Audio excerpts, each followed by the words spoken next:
আসসালামু আলাইকুম। আশা করি সবাই ভালো আছেন।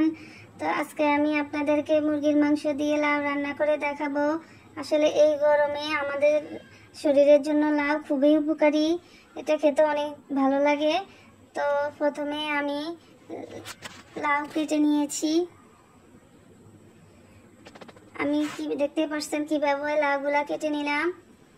তারপর আমি এখানে মুরগির মাংস নিয়েছি। আমি মুরগির মাংস আর লাউ কেটে ধুয়ে পরিষ্কার করে নিয়েছি। এখন আমি রান্না করতে চলে যাব। তো চুলায় হাঁড়িতে আমি পর্যাপ্ত পরিমাণে তেল দিয়ে দিলাম। তারপর দিয়ে দিলাম পেঁয়াজ কুচি।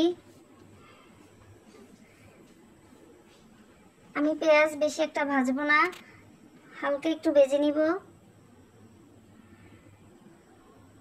তারপর আমি দিয়ে দিচ্ছি লবণ, দিয়ে দিচ্ছি হলুদের গুঁড়ো,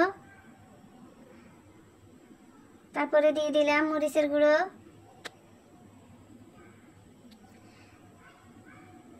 তারপর দিয়ে দিচ্ছি ধনিয়ার গুঁড়ো, দিয়ে দিচ্ছি জিরার গুঁড়ো। এখন দিয়ে দিচ্ছি রসুন বাটা, তারপর দিয়ে দিচ্ছি আদা বাটা।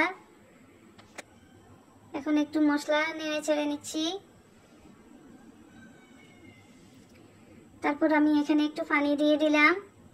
মশলা ভালো করে কষিয়ে নিব।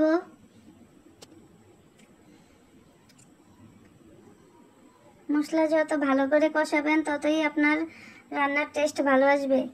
তারপর আমি এখানে অল্প দিয়ে দিচ্ছি গরম মশলার গুঁড়ো, ভালো করে মিশিয়ে নিচ্ছি। মশলা কষানো শেষ। এখন আমি দিয়ে দিচ্ছি মুরগির মাংস।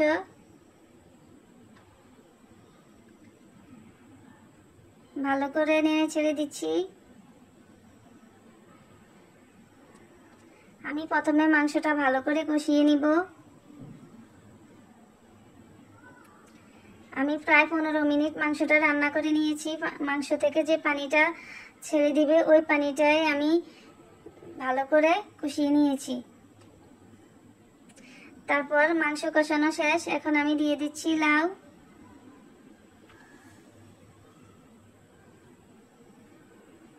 এখন ভালো করে মুরগির মাংসের সাথে লাউ মিশিয়ে নিচ্ছি।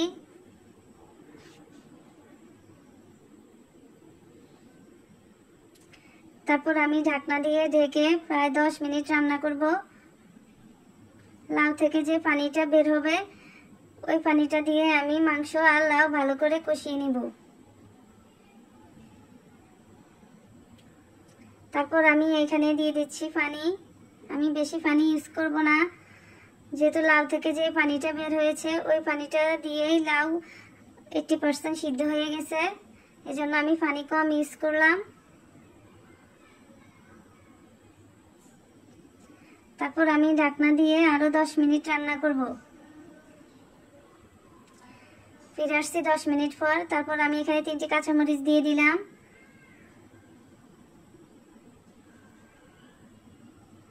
ভালো করে মিশিয়ে নিলাম। এখন দিয়ে দিচ্ছি ধনিয়া পাতা।